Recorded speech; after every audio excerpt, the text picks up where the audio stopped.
The next learning objective is explain the pathophysiology and clinical presentation of Pneumocystis pneumonia, Toxoplasma, gondii encephalitis, and Mycobacterium avium complex disease.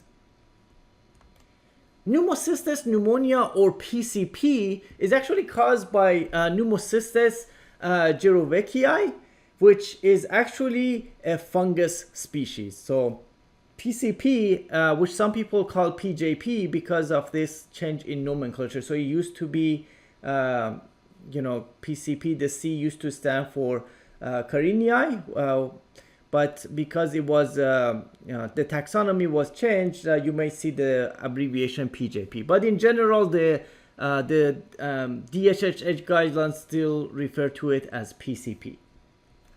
Now, because this is ubiquitous, it is thought that we all get exposed to this organism as a, during our childhood, and immunosuppressed patient, it basically gets reactivated, and in HIV specifically, it can lead to the infection of the lungs and pneumonia.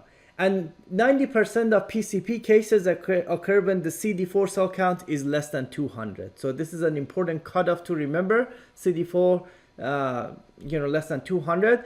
Also, patients who do not have HIV, but they are on prolonged use of systemic corticosteroid, so typically at least 20 equivalent milligram of prednisone for at least 4 weeks. These patients will also be at risk of PCP, because corticosteroids can also reduce the CD4 count. Now, transmission is person to person, so obviously healthy people can be colonized with this. It just doesn't cause an infection in an intact immune system, but immunodeficient people will actually develop the pneumonia. Now, when it comes to the host defenses, there is innate immunity, so alveolar macrophages as well as surfactant proteins protect individuals from this organism, as well as humoral immunity. So T cells, B cells, and immunoglobulins from the B cells are involved, which explains why patients with compromised T cell are at increased risk of getting PCP. So the clinical manifestations include exertional dyspnea as well as fever, non-productive cough, and chest discomfort, which worsens within days to weeks.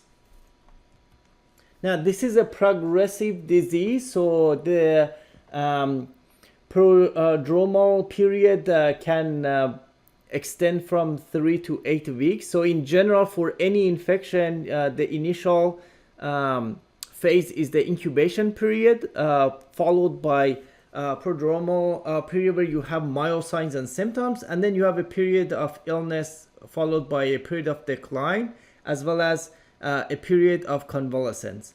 So in PCP, in HIV patients, this prodromal period could be very extended, 3 to 8 weeks. So it's very progressive.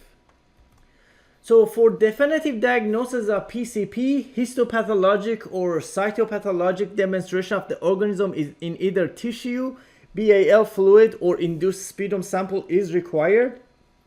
If you have chest radiograph, so technically, basically chest X-ray, you will see symmetrical ground glass infiltrates. On chest CT, you will also see the same. The benefit of chest CT is that even if the chest X-ray is normal, you can still see the ground glass appearance on the chest CT. PCR is an alternative method. It's alternative because it's expensive, and it's also cannot distinguish between colonization and infection. And there's also the B-glucan test, which is highly sensitive but low specificity. So if it's positive, it doesn't necessarily mean PCP. It could be any fungal infection. But if it is negative, then you can rule out PCP. And lastly, one observation is that lactate dehydrogenase typically happens to be greater than 500 in patients with PCP, but that's non-specific. So, this is not really for diagnosis. It's it just gives you a clue if you see a high lactate dehydrogenase. Let's change gear to Toxoplasma gondii. So toxoplasmic encephalitis, or TE, is caused by Toxoplasma gondii. It is a protozoan parasite. So you can see that in the life cycle of this parasite, cats are involved as well as livestock. So, you know, the risk factors for getting this would be basically undercooked meat as well as raw shellfish, so oyster, clams, etc. As well as, you know, if you have exposed vegetables, so untreated water or, you know, organic food, or if you're growing your own food and cats are, or even livestock are around these, that could expose the patient to Toxoplasma gondii. Now, this is opportunistic infection, so people with an intact host immunity don't have to worry about this, but this is for people with CD4 count less than 200 that are at risk. So clinical manifestations include focal encephalitis with headache, confusion, or motor weakness and fever. For diagnosis, it is important for all patients with TE to be tested for Toxoplasma IgG because they will be seropositive. So Toxoplasma IgG will be positive.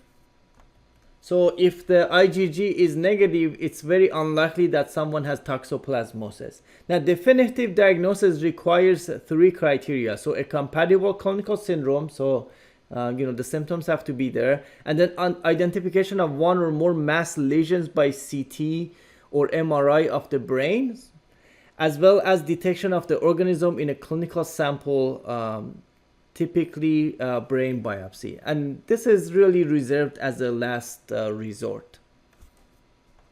In other words, instead of doing brain biopsy, if someone has Toxoplasma IgG, you know, you go ahead and treat them. It's really not necessary to go into brain biopsy. And lastly, Mycobacterium avium complex, or MAC. You know, there are multiple species of Mycobacterium, so not Mycobacterium tuberculosis, but we'll talk about that on another day.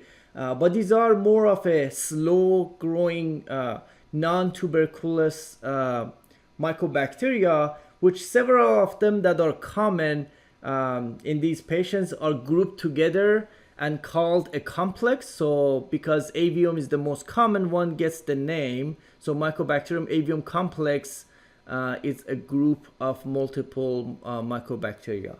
Regardless, these are opportunistic infections that typically occur in people with HIV with CD4 of less than 50. So this one, you really have to deplete the CD4 cell counts in order to be exposed to this.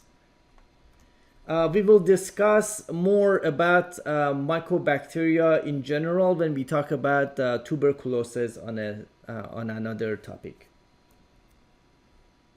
Symptoms include fever, night sweats, weight loss, fatigue, diarrhea, and abdominal pain. So you will see that these symptoms are also common in tuberculosis, night sweats, weight loss, as well as anemia and elevated liver alkaline outflows. For diagnosis, a confirmed diagnosis is based on compatible clinical signs and symptoms, as well as isolation of MAC from culture of blood, lymph node, bone marrow, or other normally sterile tissue or body fluids.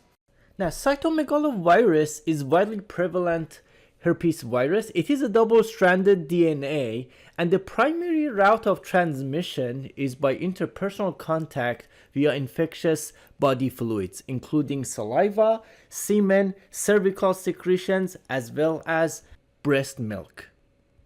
Now, when somebody gets infected by CMV, it establishes latent infection in the host after recovery, just like all other herpes viruses.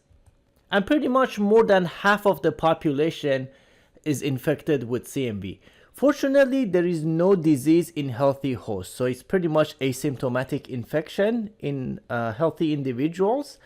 Now, it does cause congenital CMV syndrome in neonates, which could be fatal for neonates.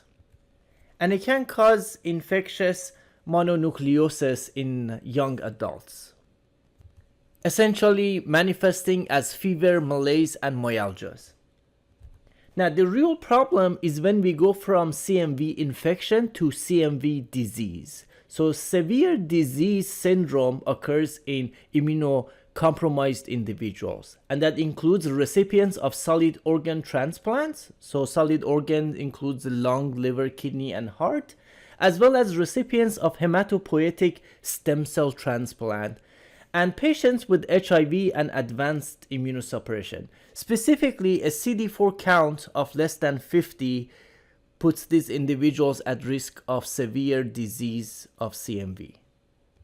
Now, what exactly is CMV disease? So, CMV can cause retinitis in the eyes. It can cause colitis in the GI tract, esophagitis also in the GI tract, and pneumonitis and neurologic disease. The most common in individuals with HIV is retinitis. And this really up to 30% in individuals not receiving ART. In the era when individuals are receiving ART, it's really not as common anymore. And it's followed by colitis, about 5 to 10% of individuals. And then esophagitis in a very small percentage. Pneumonitis is very uncommon. Now let's take a look at some of the symptoms.